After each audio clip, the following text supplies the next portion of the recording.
Hello everyone, we are COIL Group 2 and today we will present our work on the new environment.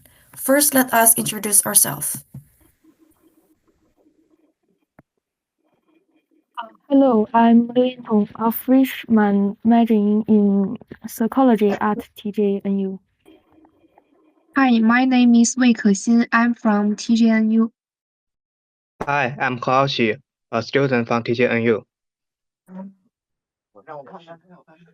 Hi, I'm Hannah from APU. Hi, I'm Zhang Tao from TJNU. Hi, my name is Luna, I'm from APU.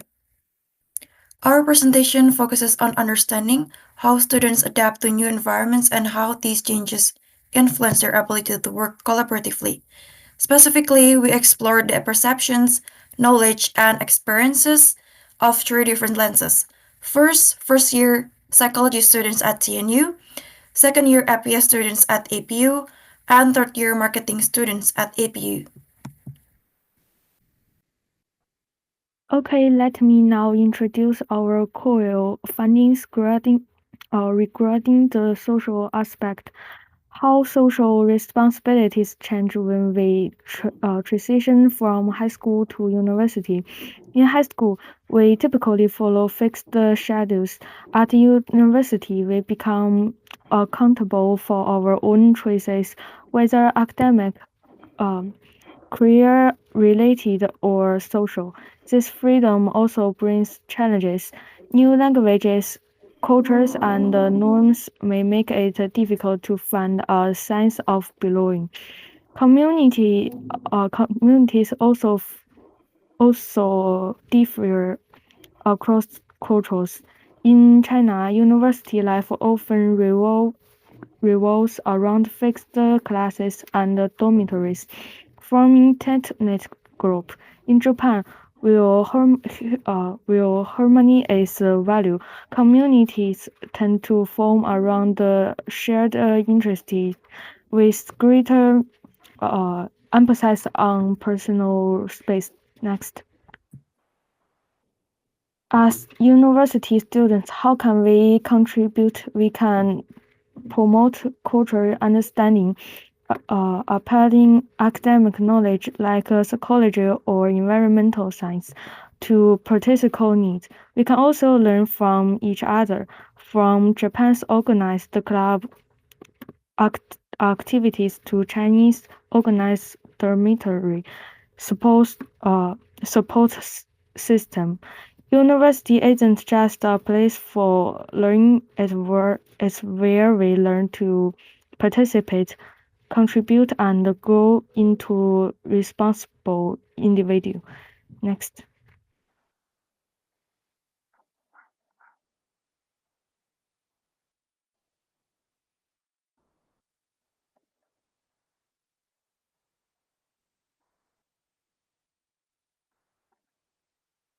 Academic, please.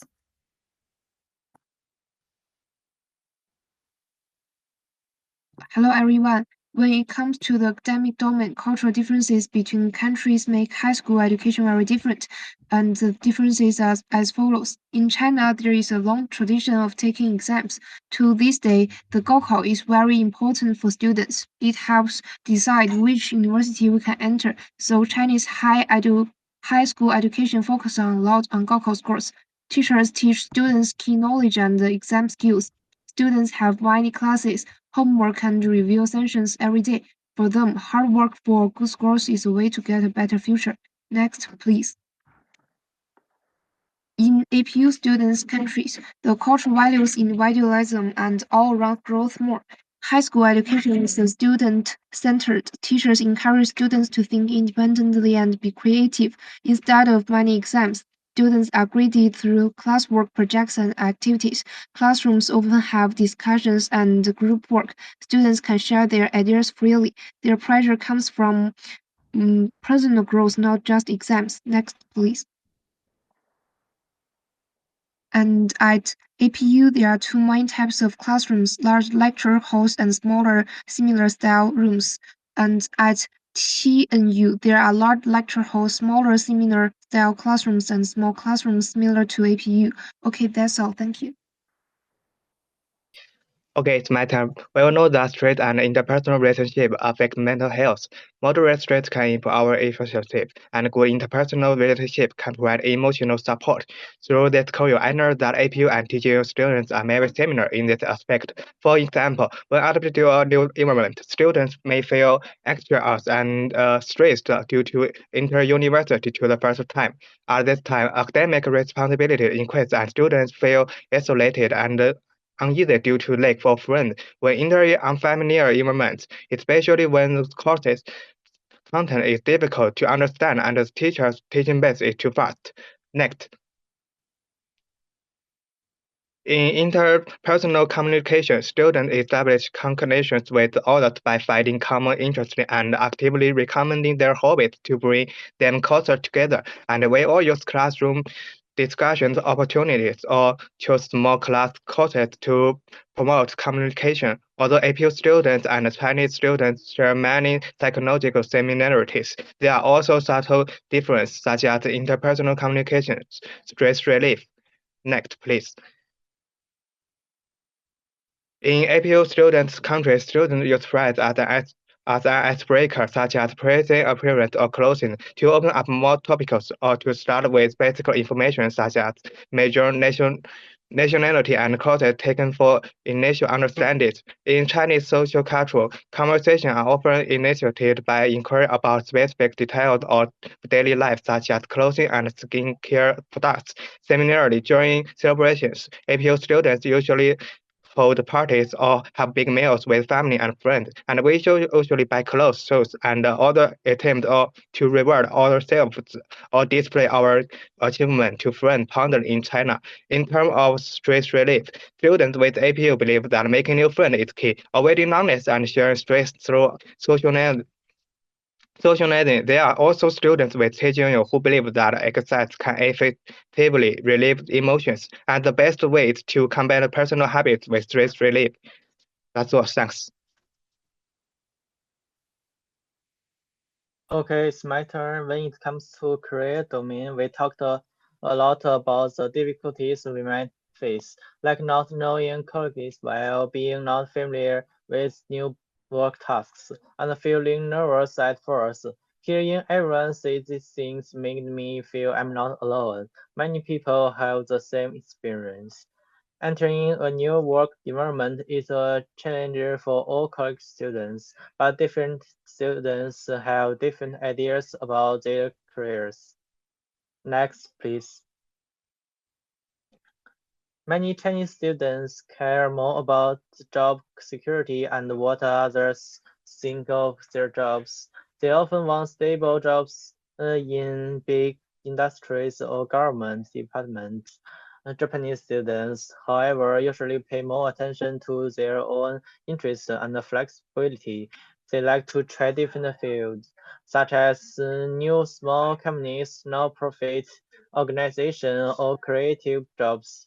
This difference comes from different cultural values. Stability is important for Chinese students, while Japanese students value personal needs more.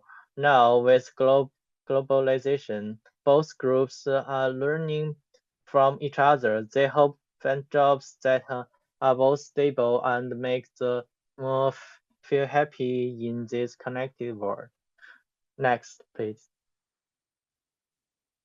Now, I'd like to walk you through the progress of our group's communication and collaboration over the 4 weeks of our meetings. As you can see from the graph, there is a clear improvement from week 1 to week 4. This upward trend reflects how our communication quality, active listening skills, and overall meeting effectiveness. Now, let's take a look at our first meeting. At this stage, we were still adjusting to the language barriers and cultural differences within the group. Because of that, our group initiative was relatively low. Only a few of the same members were initiating conversation, while others remained hesitant to participate. We also struggled to stay focused on the assigned topic.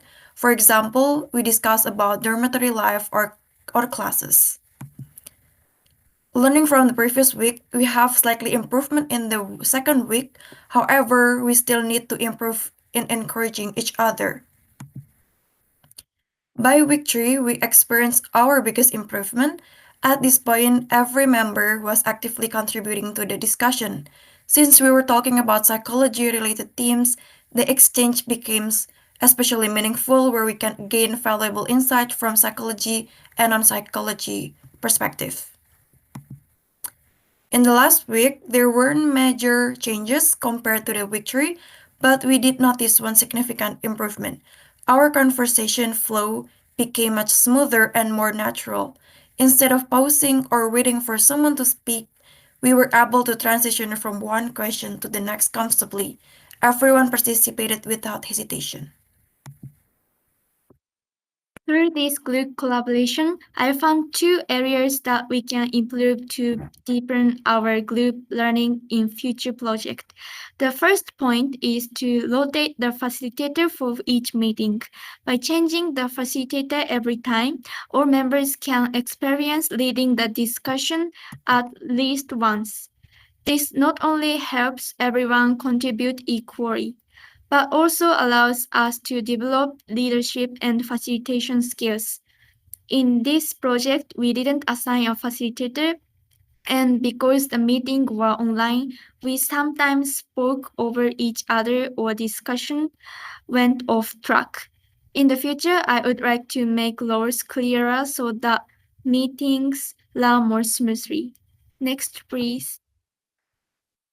The second point is to prepare more stories before each meeting. Organizing our thoughts, questions, and relevant experiences in advance can make the discussion flow better.